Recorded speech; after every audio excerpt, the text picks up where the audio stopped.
Yo,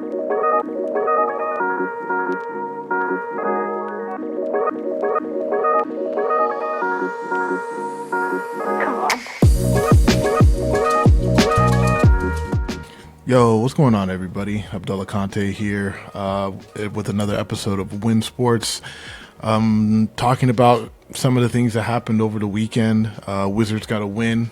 Recording this on Sunday. Wizards got a win over the Sacramento Kings, which was nice. They got waxed by the Lakers, but we ain't going to talk about that. The Senior Bowl happened, so I wanted to make a video talking about the week of the Senior Bowl, and also a lot of coaches got let go. I mean, Ryan Kerrigan's gone.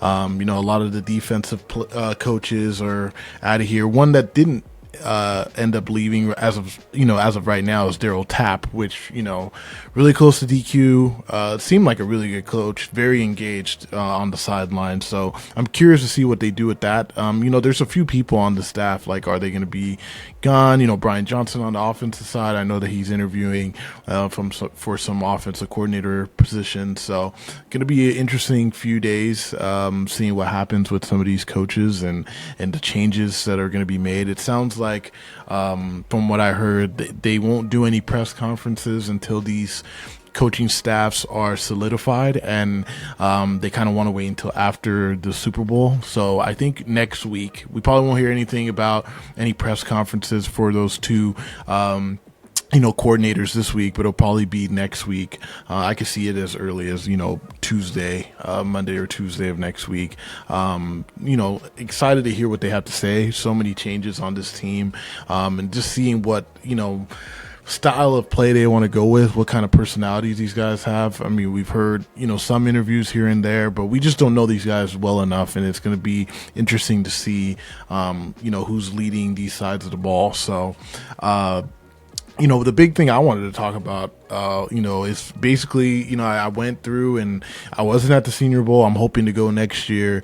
But I went through, many articles this weekend, watched all the one-on-ones for, the DBs, the linemen, watched the game, obviously.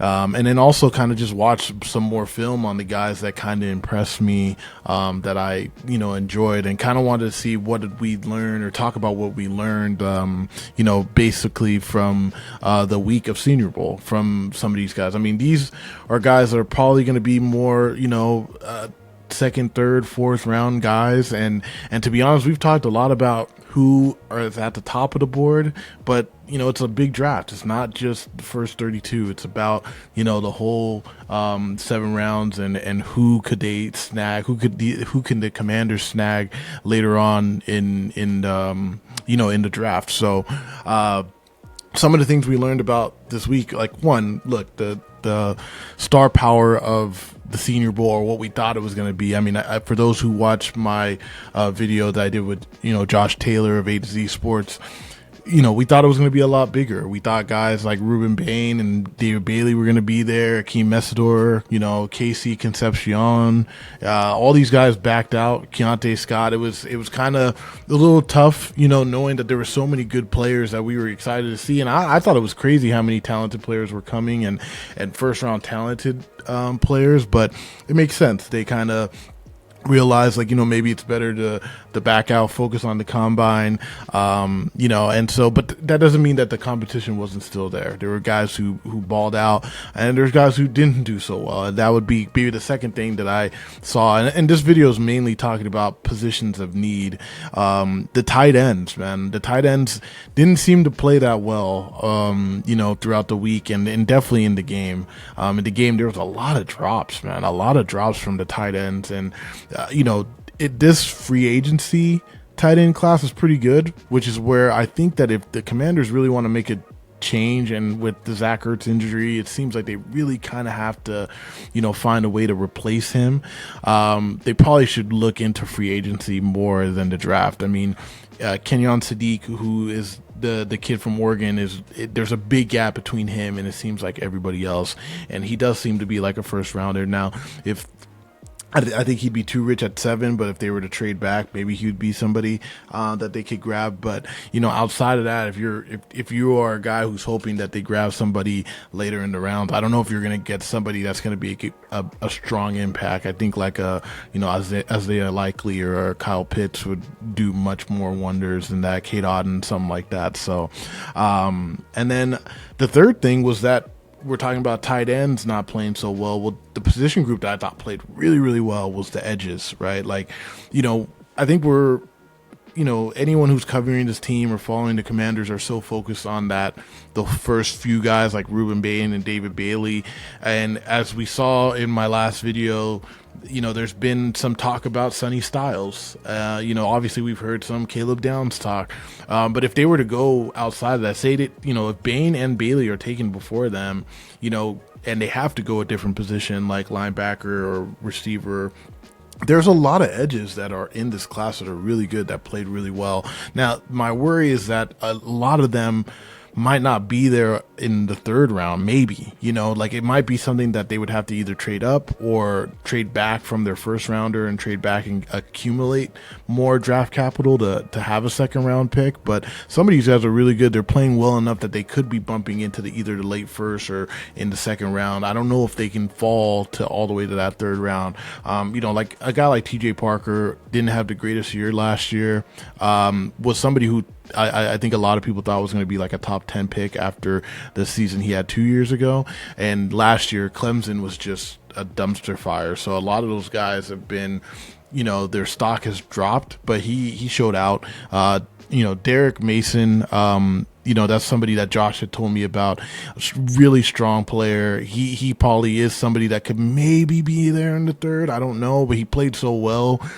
He might be bumping up.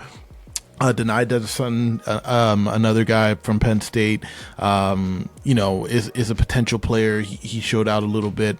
And then a guy that I really like, Zion Young, out of Missouri, really big, pretty quick off the edge, man. Like he would be somebody that if they did go with a Sonny Styles and a Caleb Downs and was able to get a Zion Young, I would be very impressed and very excited to see what they can do, especially for the aggressive type of defense that we think, that they're going to be going with now with Durante Jones. So I just thought the edges played really well, and I think that if they don't get an edge, they could potentially get one later on.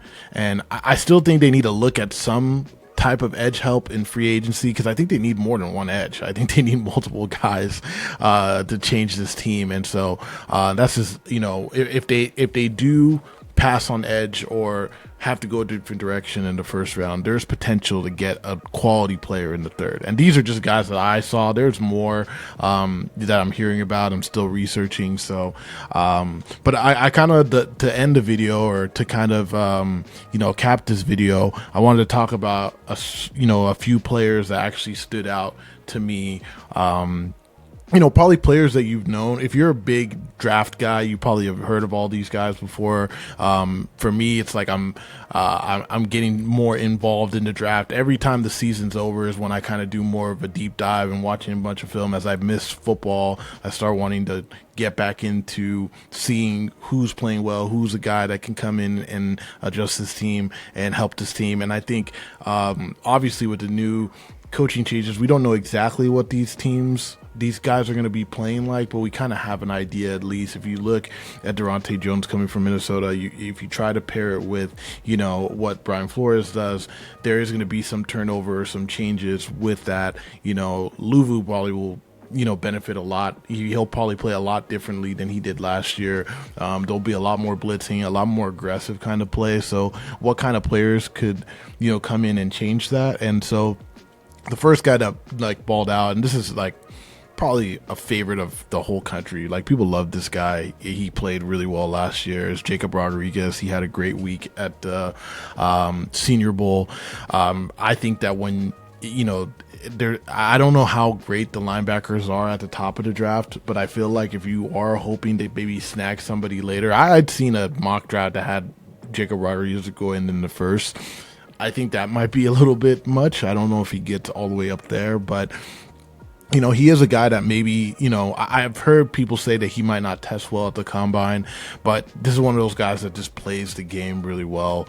He was causing turnovers at the Senior Bowl. He seemed to be making plays like he generally did at Texas Tech. I mean, I watched a lot of David Bailey film, and he was somebody that always kind of shined also. I would be very excited if they were able to snag him, because they do need some linebacker help. They do need to find somebody who's going to be able to come in, some young talent there. I think we all are fans of Jordan McGee, but they probably need another person as well. The second guy for me was Zion Young.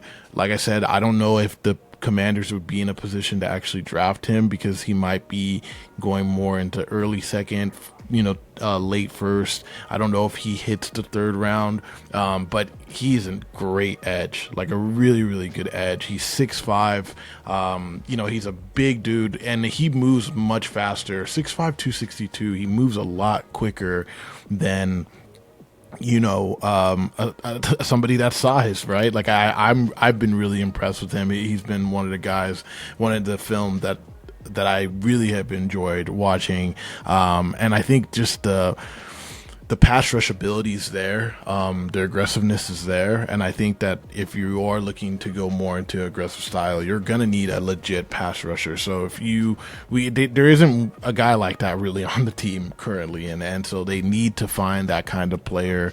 And if they can't solidify that by getting, a David Bailey, this would be somebody that you would maybe hope that they would target later on in the rounds. But will they, this is where losing that second rounder is big, man. If they had a second rounder, they have a lot more freedom. So we'll see what happens. Third guy I liked, I don't know how many people love this guy. I actually, he's really,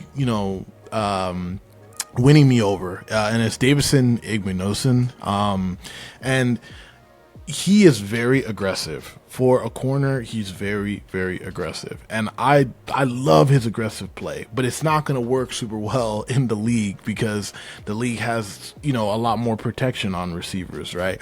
And I thought he played much better this year than he did, 2 years ago, really correcting some of that. He was really, me and Josh were talking about it. He was somebody who, it was like he was undraftable to some people because of the fact that he was so aggressive and caused a lot of, penalties. But I don't know. I think he is somebody that, you could see a team maybe even trying to push him to play a safety, because of the fact that he's really good with his aggression and his physicality. But is it going to be a problem with playing corner? I thought this week he had a rough, one-on-ones the first day, but after that I thought he played really, really well. I thought he was, he takes some chances here and there, but I thought that he played really well. And he's a big, long kind of, corner. I think a lot of people are hoping that they get Rick Woolen in free agency, but if they weren't to get somebody that long rangey kind of guy, obviously they have Trey Ambrose, who kind of is that guy, but this is another player that I think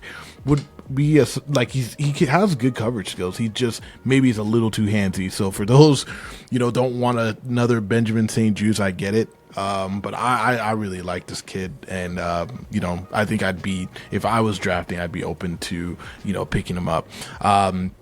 Another guy that a lot of people loved, I didn't know anything about this guy, is Bud Clark. And Josh had mentioned this guy to me as well. I didn't know anything about this guy, and I fell in love with him when I watched him, because I wasn't sure what he was going to be like. He is very rangy, very a competitor. The whole thing that DQ says all the time, this guy's a competitor. That's what I feel like Bud Clark is like. He basically was the best player on their defense at TCU, and 6'2", 190, this long rangy kind of guy that has good coverage skills too, but can play up in the close to the line of scrimmage. This is a player that there's a pretty good amount of safeties in this class, that if you were to miss out on a Caleb Downs, I know a lot of people are really hoping that they grab Caleb, and including myself, but if they weren't, Bud Clark is a guy that can do a lot, right? I think that this is what they were hoping Percy Butler would be like, right? Just a long, rangy, all over the field like kind of player. So I like him. I like him a lot. I think he's I can't remember what number he's in the PFF, but he would be in that range of the third or fourth round. I think that this is somebody that they could jump on, and I still personally believe that if they're going to be drafting, those first two picks like have to be defensive players in my opinion. I understand that there's talk about receiver, and I do think that receiver is a position of need. They need some young defensive talent. We saw those anonymous tips about, or anonymous, coaches that talked about how the Commanders had the easiest defense to play against. So, old guys, right? That's basically it. So, and then the last guy that I wanted to talk about, man, this is like the Kyle Williams of last year, probably. This Tyron Montgomery kid. I don't even remember what school he's from, like John Carroll. Like, I never heard of that school before. And you would have never thought that this guy didn't belong. Like, the whole week he was playing so well. And, it's weird because even on PFF, like, they have unknown school. They, like, have no info on this guy. He's 6'1", 185. I guess he was a basketball player growing up. And I think he was training with his brother, who's a quarterback. And his brother was like, you need to play football. And, they were mentioning about, I heard somebody mentioning about how he, it's kind of like Stevie Johnson. Stevie Johnson mentioned that he used a lot of his basketball skills, like crossover basketball skills, to get open. And I feel like this kid has really good separation for being a 6'1", 185. And he was, like making tough catches. Like, there was times where the guys were on top of him and he was still coming down with the ball. This is a kid, you want to take a flyer on somebody, I would definitely consider him. But yeah, it was really impressive to see. It's always, a feel-good story about an underdog, a person that comes from a school that no one's ever heard of. I just loved seeing him compete, and it did, he was going against Colton Hood. He was going against like a lot of these, David Wilson. He was going against a lot of these, corners that we've been hearing about, and you would have just thought that he played at a different school. He even had like, the gold helmet, so it's like you could have even said, oh, he played at Notre Dame or something. He was playing really, really well all week, and I can't wait to see what he does in his career, regardless if he comes here or whoever he gets drafted by. This guy's going to get drafted. Like, just the energy that he brought this week, and like, he was definitely a high riser. So I'm excited for that, and I just can't wait. It's there's a lot of it's not the best draft from what I've heard, but there's still talented people here, and if you're a good GM, you have to find the talent within these players. And so always excited to see what they'll end up doing. But yeah, can't wait. Thank you all for tuning in and sticking with me during this rant, and I'll talk to you later. Peace.